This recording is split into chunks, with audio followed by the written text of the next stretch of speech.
코성형, 이제는 흔한 수술이지만 누군가는 시간이 지나면서 코끝이 무너졌다고 하고 또 누군가는 숨쉬기가 너무 불편하다고 해요. 겉모양은 예뻐졌는데 일상생활이 불편해진다면 그건 당연히 실패한 수술이겠죠. 아무래도 제가 코성형을 오랫동안 해왔던 성형외과 전문의로서 부작용 없이 안전하게 코성형을 받는 방법에 대해 아주 구체적으로 알려드리고자 합니다. 끝까지 보시면 수술 전 꼭 체크해야 할 리스트가 한 번에 정리가 되실 것이라 생각합니다. 저는 진담성형외과 김용현 대표원장입니다.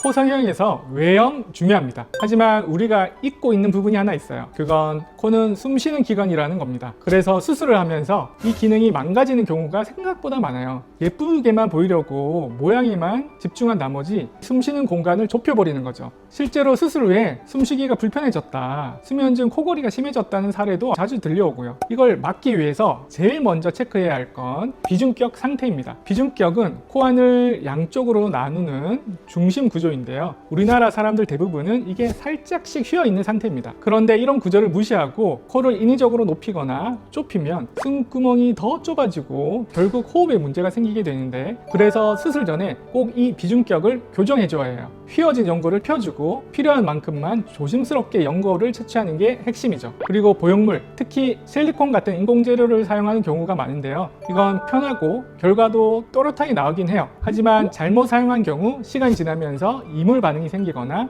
염증이 생겨서 결국 다시 빼야 하는 상황이 생길 수도 있죠. 그래서 나는 부작용이 너무 걱정돼서 절대 부작용이 안 생겼으면 좋겠다라고 생각하시는 분들은 무보형물 코끝 성형 수술을 하시면 됩니다. 하지만 실리콘도 잘만 사용하면 안전합니다. 바로 실리콘을 콧대에만 사용하고 코끝 연골에는 닿지 않도록 짧게 사용하면 돼요. 그리고 내 피부가 버틸 수 있는 한도 내에서 욕심 부리지 않고 사용하면 안전하니까 너무 큰 걱정은 안 하셔도 됩니다. 코끝을 만들 때는 특히 조심해야 하는데요. 여기서 중요한 게 코끝에는 절대 인공 재료가 들어가면 안 된다는 거예요. 코끝은 우리가 만지기도 하고 웃고 말할 때 소위 말해서 벌렁거리면서 움직이는 부위잖아요. 그래서 코끝에 외부 물질이 들어가 있으면 결국 튀어나오거나 들리거나 하는 구축 반응이나 염증이 생길 수 있어요. 그래서 코끝에는 자가 연골인 비중격, 그리고 기연골, 그리고 자가 늑연골을 사용해야 합니다. 코끝에 큰 욕심이 없으면 비중격과 기연골로 해도 충분하지만 코끝에 높이 욕심이 있으시면 자가 늑연골을 사용하셔야 해요. 이때도 너무 두껍게 사용하면 안쪽 통로가 좁아져서 숨쉬기가 불편해질 수 있으니 적당한 두께와 위치 조절이 정말 중요합니다. 그리고 흉터 관련해서 걱정하는 분들이 굉장히 많습니다. 그런 분들은 수술 방법에 대해서 꼭 따져보셔야 하는데요. 일반적으로 개방형 수술은 코를 겉에서 절개하고 안을 들여다보며 하는 방식인데요. 이게 안정감은 있습니다. 하지만 절개 자국이 남을 수 있다는 점 때문에 눈에 띄는 흉터를 피하고 싶다면 비개방형 방식도 고려해 볼 수 있습니다. 비개방은 코 안쪽으로만 절개를 넣기 때문에 외부 흉터는 남지 않아요. 다만 시야 확보가 어렵기 때문에 수술하는 의사의 숙련도는 더 중요하겠죠. 그리고 코 수술 후 회복 기간에 대한 궁금증도 많으실 텐데요.